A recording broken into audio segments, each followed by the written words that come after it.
সমাজটারে সুন্দর রাখার তথ্য একটা শুনলেই বিশ্বাস করবেন না। সিলে কান নিয়ে গেছে শুনলেই সিলের পিছনে দৌড়, নাকি কি করবেন?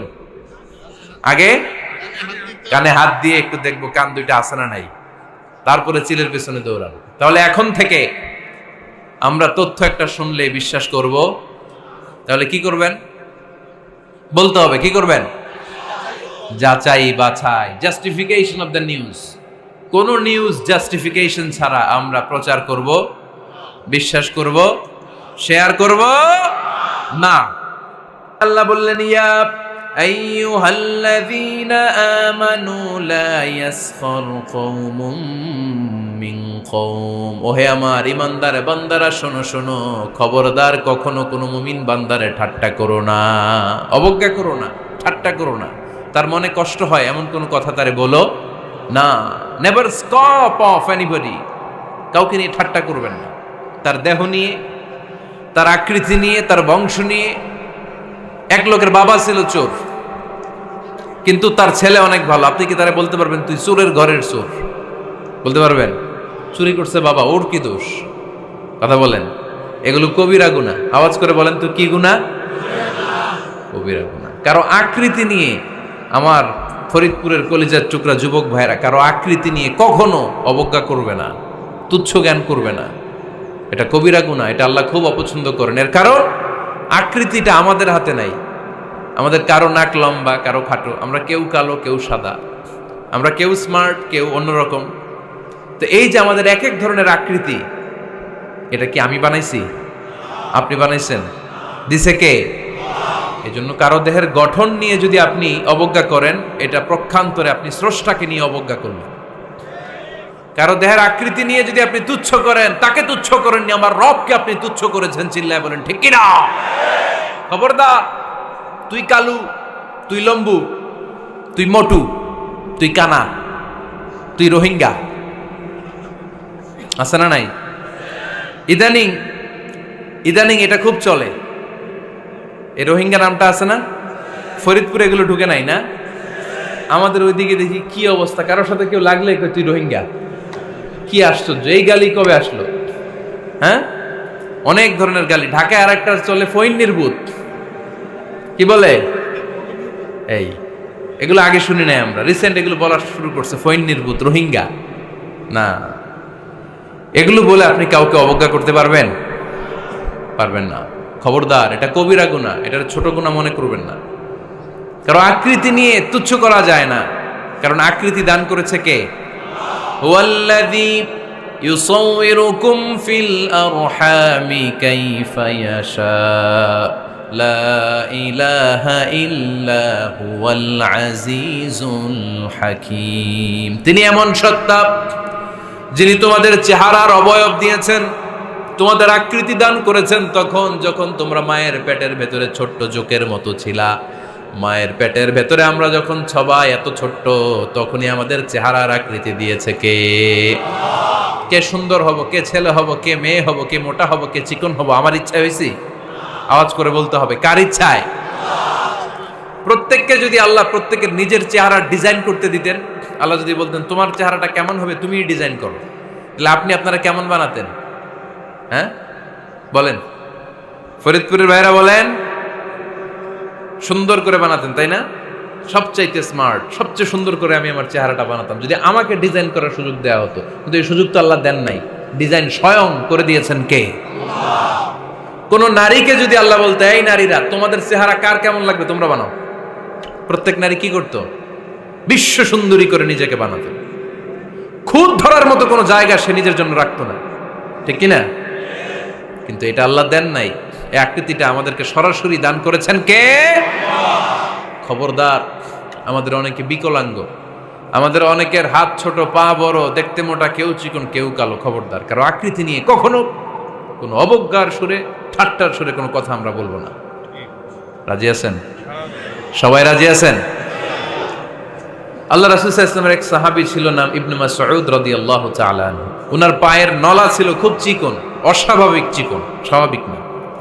তো উনিও এটা ঢেকে রাখতেন, দেখাতেন না কাউকে। একদিন উনি খেজুর পাড়ার জন্য খেজুর গাছে উঠলেন। খেজুর গাছে ওঠার পরে নিচ থেকে সাহাবারা পায়ের চিকন নলা দেখে ফেলছে। দেখে সবাই হাসি। সবাই হেসে কুটি কুটি। বিশ্বনবী বললেন, হেসো না, খবরদার, আমার ইবনে মাসুদের পায়ের চিকন নলা দেখে হেসো না। আমার ইবনে মাসুদের এই পায়ের চিকন নলা যদি মিজানের পাল্লায় উঠিয়ে দেয়া হয়, কিয়ামতের দিন উহুদ পাহাড়ের চেয়েও ভারী হয়ে যাবে। খবরদার, আমার ইবনে মাসুদকে আমার আল্লাহ অনেক পছন্দ করে, তার পা চিকন দেখে তাকে তুচ্ছ করো না। আল্লাহর হাবিব সাল্লাল্লাহু আলাইহি ইসলামের 11 জন স্ত্রীর মধ্য থেকে একজন স্ত্রী ছিলেন একজন স্থূল আকৃতির, অবিসিটি ছিল, একটু মোটা। ওনার নাম ছিল সাফিয়া রাদিয়াল্লাহু তাআলা আনহা। আম্মা জান আয়েশার সাথে একবার সাফিয়ার ঝগড়া। নবীদের বউদের মাঝে মাঝে মাঝে ঝগড়া হতো, তবে সেটা হতো মধুর ঝগড়া। সুবহানাল্লাহ পড়েন। আম্মা জান আয়েশা রাদিয়াল্লাহু তাআলা আনহার বাসায় একদিন বিশ্বনবী বসা ছিলেন, আর একজন স্ত্রী, বিশ্বনবীর আরেকজন স্ত্রী রান্না করে কিছু খাবার আম্মা জান আয়েশার ঘরে পাঠিয়েছেন। এক দাসী দিয়ে বলল, যাও এটা আয়েশার ঘরে দিয়ে আসো, কারণ নবী আয়েশার ঘরে। আম্মা জান আয়েশা রাদিয়াল্লাহু তাআলা আনহা বললেন, এগুলো কি? ওই দাসী বলে, তরকারি। কে দিছে? অমুক স্ত্রী। কেন দিয়েছে? আমি কি রান্না করতে পারি না? তোমরা রান্না তোমরা খাও। এই কথা বলে পাতিল সহ উড়ায় মারছে চেহারার মধ্যে। এর কারণ ওনারা মানুষ ছিলেন, মানবীয় ব্যাপারগুলো ওনাদের মধ্যেও কাজ করত। আবার এক স্ত্রী ঝোল দিয়ে রান্না করে কিছু খাবার নিয়ে এসেছে। আম্মা জান আয়েশা রেগে মেগে ওই ঝোল নিয়ে ওই স্ত্রীর গালের মধ্যে মেখে দিয়েছেন। বিশ্বনবীর আরেক বউয়ের গালের মধ্যে ওই ঝোল লাগাই দিচ্ছে। এবার ওই স্ত্রী বিশ্বনবীর কাছে যেয়ে বলে, ইয়া রাসূলুল্লাহ, দেখেন আয়েশারে আপনি বেশি আদর করেন তো, দেখেন কি করে আমাদের সাথে। এই যে আমাদের গালের মধ্যে ঝোল মাখাই একেবারে মেকআপ বানাই দিচ্ছে। বিষ্ণু ইসা ইসলাম বললেন, তাই আয়েশাকে ডাকো। আম্মা জান আয়েশা রাদিয়াল্লাহু তাআলা আনহা আসলেন। আল্লাহ রাসূল সাল্লাল্লাহু আলাইহি ওয়াসাল্লাম বললেন, তুমি কি আমার এই স্ত্রীর সাথে এমন আচরণ করেছো? আম্মা জান আয়েশা বললেন, করেছি। কেন? আম্মা জান আয়েশা বললেন, তখন মেজাজটা গরম ছিল, এখন বুঝতে পারতেছি আসলে এই কাজটা করা ঠিক হয় নাই। এবার বিশ্বনবী বিচার করবেন। বিশ্বনবী বললেন, আল কিসাস, যেমন করা হয়েছে বিচার হবে তেমন। তোমার গালে যেমনি ঝোল লাগাই দিছে, তুমি একটু ঝোল নিয়ে আয়েশার গালে লাগাই দাও। সুবহানাল্লাহ পড়বেন না?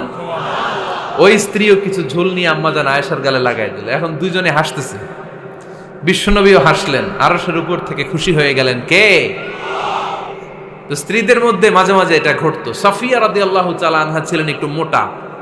আম্মা জান আয়েশা বললেন, ইয়া রাসূলুল্লাহ, দেখেন আপনার মুটি বউ, আপনার মুটকি বউ, এই মুটি বউ বলে একদিন একটা গালির মতো দিয়ে ফেলছে। আল্লাহ রাসূল সাল্লাল্লাহু আলাইহি ওয়াসাল্লাম রেগে গেলেন, বললেন, আয়েশা এটা কেমন কথা তুমি বললা মুটি? আমার সাফিয়ারে তুমি মুটি বলে গালে দিলা রে আয়েশা। ইয়া আয়েশা লাকাদ কুলতি লা কালিমা লাউ মুজিজাত বিমাইল বাহরি লামাজাজাতহু। এমন একটা মন্তব্য তুমি সাফিয়ার ব্যাপারে করে ফেলেছো রে আয়েশা, এই কথাটা যদি সাগরের নীল পানির মধ্যে ছেড়ে দেয়া হয়, এই কথার পঙ্কিলতার কারণে, এই কথার কর্দমাক্ততার কারণে, এই কথার পঙ্কিলতার কারণে সাগরের সব পানিগুলো মুহূর্তের মধ্যে কালো হয়ে যাবে। এই কথাটা সাগরে ফেলে দিলে সাগরের নীল পানি পুরোটা কালো হয়ে যাবে। আয়েশা, খবরদার, কাউকে তুচ্ছ করে অবজ্ঞা করে কখনো কিছু বলা যাবে না। এই জিহ্বাটা এটা ভয়ঙ্কর একটা অঙ্গ। বেশিরভাগ পাপ এই জিহ্বা দিয়ে হয়। কি দিয়ে হয়? এজন্য সাহাবারা জিহ্বা ধরে মাঝে মাঝে জিহ্বার মধ্যে ব্যাত মারতেন আর বলতেন, জিহ্বা তোর জন্য আমি আটকে যাব কিয়ামতের দিন। আমলিক আলাইকা লিসানাক, নিজের জিহ্বার মালিক নিজে হন। আপনার জিহ্বার মালিক যেন শয়তান না হয়ে যায়। জিহ্বা আপনার, শয়তানের ভাষায় আপনি কথা বলেন কেন? খবরদার, প্রতিটা কমেন্ট, প্রতিটা কথা, প্রতিটা মন্তব্য, এগুলোর ব্যাপারে কিয়ামতের দিন পাই টু পাই করে আপনার কাছে আল্লাহর সুপ্রিম কোর্টের কাঠগড়ায় দাঁড় করিয়ে আপনারা জিজ্ঞেস করবে, কে? এজন্য বিশ্বনবী বলছেন, মাইয়াদমানলি মা বাইনা লিহইয়াইহি ওয়া মা বাইনা রিজলাইহি আদমান লাহুল জান্নাহ। আমার কোন উম্মত যদি দুইটা অঙ্গের গ্যারান্টি আমারে দেয়, আমি আমার উম্মতকে জান্নাতের গ্যারান্টি দেব। দুইটা অঙ্গের, একটা হলো জিহ্বা আর একটা লজ্জাস্থান। দুই চোয়ালের মাঝে যা থাকে লিজ্জা, জিহ্বা, আর দুই পায়ের মাঝখানে যা থাকে লজ্জাস্থান। এই দুইটা অঙ্গের গ্যারান্টি যদি বিশ্বনবীকে আপনি দেন যে নবী, জিহ্বা আর লজ্জাস্থান এই দুইটা অঙ্গের কোনো পাপ আমি করব না, নবী বলে, আমি দুনিয়ায় তোমার জান্নাতের গ্যারান্টি দিলাম। এজন্য জিহ্বাটারে সামলান, যা মনে চায় বললেন না। খবর আছে না নাই? খবর আছে। মা ইয়ালফিযু মিন কাউলিন ইল্লা লাদাইহি রাকীবুন আতীদ। যা মুখ দিয়ে বেরোয় লিখে রাখার জন্য দুইজন ফেরেশতা রেডি করে রেখেছে। কে? চিল্লায় বলেন। যতদিন আমরা বেঁচে থাকবো ততদিন থাকবে আমাদের কাঁধে। আমরা মরে যাবো, এই ফেরেশতারা উড়াল দিবে, ঠিক কিনা? দুই কান্দে ছিল যে তোমার দুইজনা পাহারা, তোমারে একলা থইয়া পালাইছে তাহারা। তোমার আটকুঠুরি নয় দরজা বন্ধ এবার হলো রে হলো, মুখে আল্লাহ রসুল সবে বলো, ও মুখে আল্লাহ রসুল সবে বলো। দুয়ারে আইসাছে পালকি নাই হরি গাও তোলো রে তোলো, মুখে আল্লাহ রসুল সবে বলো, ঠিক না?